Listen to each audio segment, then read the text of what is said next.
একটি নাটক যা এই মুহূর্তে বিতর্কের কেন্দ্রবিন্দু। হ্যাঁ, রাম এবং সীতাকে নিয়ে হওয়া রামায়ণ কেন্দ্রে একটি নাটক যার ভিডিও ভাইরাল হয়েছে এবং সেই ভিডিও ঘিরেই বিতর্ক তৈরি হয়েছে।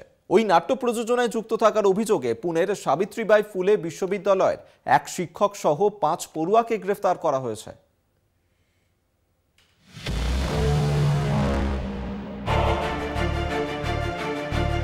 রামলীলার পরিচিত কাহিনী নিয়ে পরীক্ষামূলকভাবে আধুনিক সময়ের প্রেক্ষিতে একটি হাসির নাটক মঞ্চস্থ করে পুনের সাবিত্রীবাই ফুলে বিশ্ববিদ্যালয়ের ললিত কলা বিভাগ। বিশ্ববিদ্যালয় ক্যাম্পাসে সেই নাটকের অভিনয় হয়।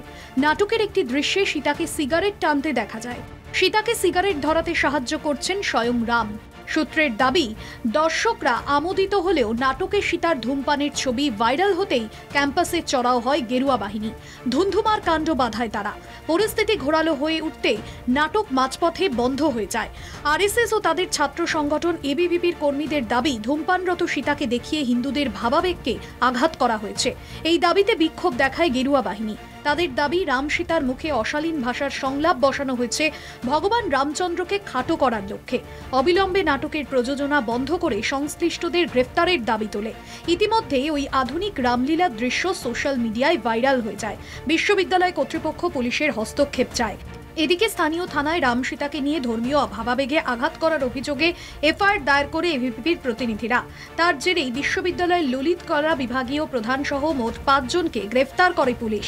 পরে অবশ্য জামিনে মুক্তি পান তারা। এদিকে বিশ্ববিদ্যালয় কর্তৃপক্ষ এক বিবৃতি দিয়ে জানিয়ে দিয়েছে, তারা কোনো দেবদেবীকে নিয়ে ব্যঙ্গ করার পক্ষপাতী নয়। রাম সীতাকে নিয়ে হওয়া ওই বিতর্কিত নাটক ক্যাম্পাসে মঞ্চস্থ করার জন্য মার্জনা চেয়েছে বিশ্ববিদ্যালয় কর্তৃপক্ষ। কলকাতা টিভি।